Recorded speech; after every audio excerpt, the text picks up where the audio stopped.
começando mais uma semana, olha, talvez seja das mais interessantes dos últimos tempos, viu, pessoal?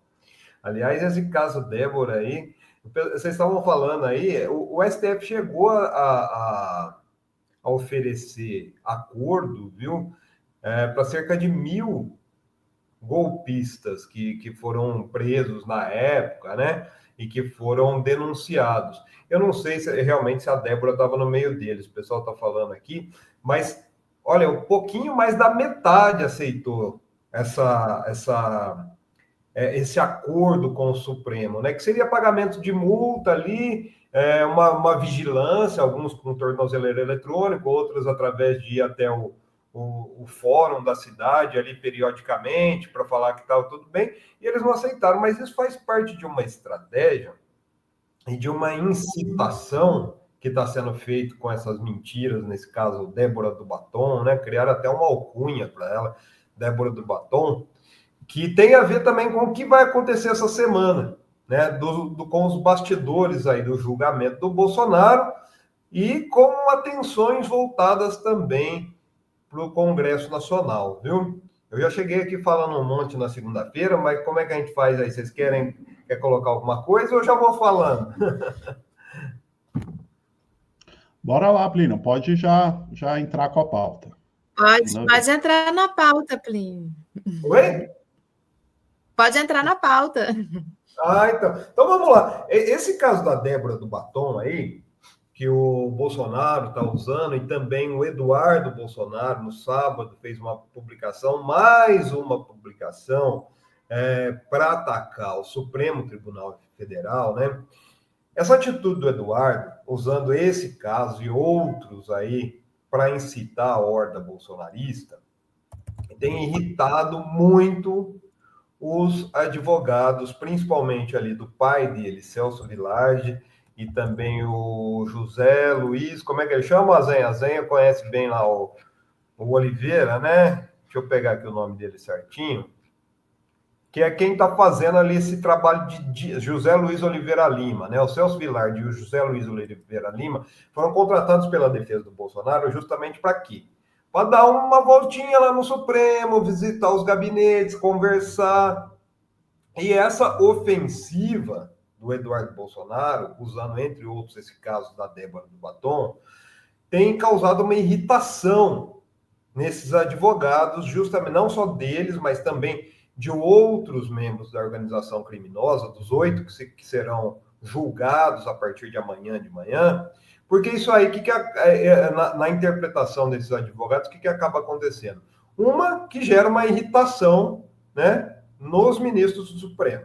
A gente tem ali a primeira turma, quem que é? Alexandre de Moraes, presidida pelo Cristiano Zanin, Flávio Dino, tem também a Carmen Lúcia e o Luiz Fux.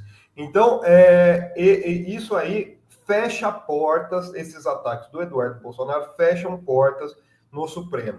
Fecham portas porque eles acreditam que o Bolsonaro não vai se tornar réu? Não, muito pelo contrário, né? Existe uma unanimidade aí de que, entre os aliados próximos do Bolsonaro, que a sentença de amanhã de manhã, quando a primeira turma vai julgar se acata ou não a denúncia da PGR, vai ser aceita. Então, eles vão se tornar réus. Mas fecha a porta principalmente para esses advogados que estão conversando, fazendo essa sondagem para tomar medidas para postergar o julgamento. O que eles querem? Eles querem jogar para frente, sempre jogar para frente, jogar para frente. Ah, não.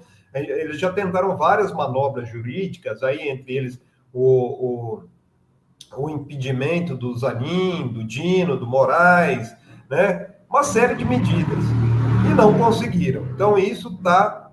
eles estão extremamente irritados porque eles acreditam que a postura amanhã dos 5 ministros que vão fazer o julgamento vai ser uma postura ainda mais... está sendo alimentada ainda mais por esse espírito de revanchismo que é criado pelo núcleo bolsonarista. Inclusive, eles falam que o Bolsonaro não ajuda nada nisso, né?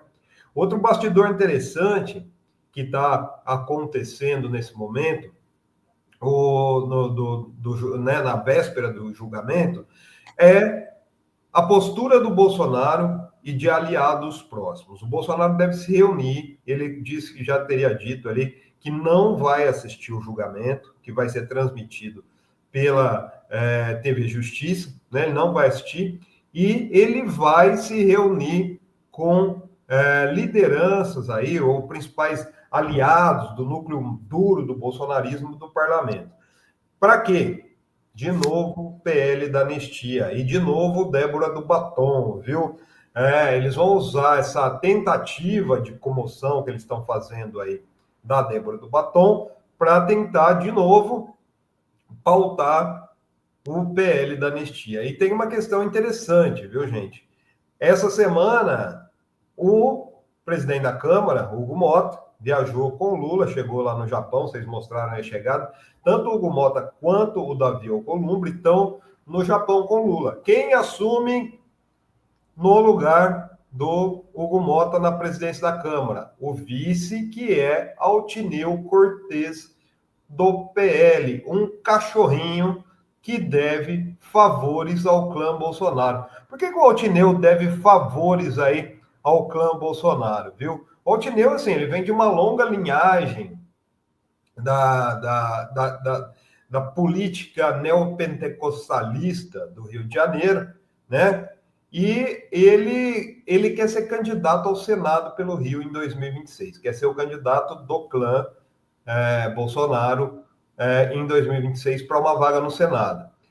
Como vice-presidente, né, ele pode ali, assume o lugar do Hugo Mota. O que acontece? Ele está devendo o favor, porque ele tinha pelo menos 20 assessores e auxiliares informais na investigação, aquela investigação da folha de pagamento da UERJ, que atingiu o Carlos Bolsonaro, né? Um dos investigados nessa ação, essa investigação do Ministério Público, é o Rogério Kupit, que é um dos principais auxiliares do Carlos Bolsonaro, né? Ele é acusado de corrupção, um esquema que foi implantado na Universidade Estadual do Rio de Janeiro para desvio de bolsas, valores de bolsas de estudo. E o Altineu Cortez tinha pelo menos 20 assessores que participavam desse esquema. Então, existe uma articulação aí para que o Altineu, assumindo a presidência da Câmara, paute o PL da anistia. Tá? Existe essa possibilidade? Existe, mas é muito pequena, ao meu ver, viu, Ana e Azenha? Existe, lógico, a gente não sabe o que passa na cabeça dos bolsonaristas. Inclusive, ele foi perguntado pela Veja sobre isso, ele falou assim, ó, tudo pode acontecer. Bem aquele estilo de bolsonarismo, né? Mas a pauta já foi deixada pelo Hugo Mota. O Hugo Mota já deixou a pauta pronta até o retorno dele, né? Então, é uma pauta que vai centrar aqui, ó, já tem tudo esquematizadinho, né?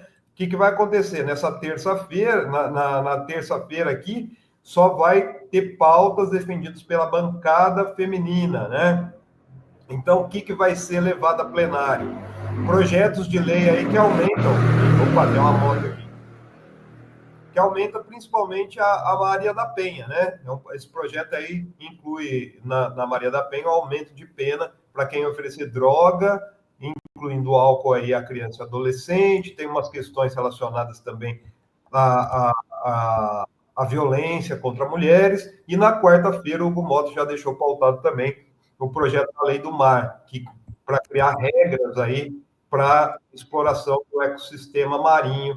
Então, já deixou tudo pronto, mas a gente pode apostar aí também numa virada de mesa, ainda mais que amanhã comece esse julgamento.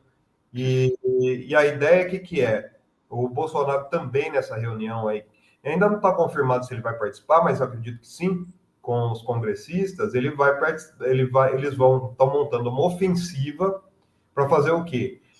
Eles vão ter gente acompanhando full time o julgamento, e a ideia é pegar cortes das falas dos ministros, né, para pulverizar na horda bolsonarista, né, incitar a horda bolsonarista principalmente aí às ruas, né? O Bolsonaro está convocando um outro ato na Paulista, mas até por esse motivo, viu, Ivan, Zenha e Ana, o Supremo reforçou a segurança ali nos arredores, lembrando, inclusive, aquele caso que aconteceu no fim do ano passado, né, daquele bolsonarista que se explodiu na porta do Supremo Tribunal Federal. Vale tudo, vale tudo. Eles estão nessa incitação, é uma questão muito covarde, porque eles usam as pessoas, estão usando a esposa do Clezão com os filhos, estão usando essa Débora com os filhos, inclusive com imagens das crianças, né? E eles vão usar isso para incitar uma reação a algo que eles consideram já uma sentença dada, que é que Bolsonaro, Augusto Heleno, Walter Braga Neto, Paulo Sérgio Nogueira de Oliveira, né? E esses 8 do núcleo duro aí, né, conspiratório do golpismo, vão ter a denúncia aceita e vão sentar no banco dos réus a partir de amanhã à tarde, né, na segunda sessão da primeira turma do STF, viu, gente?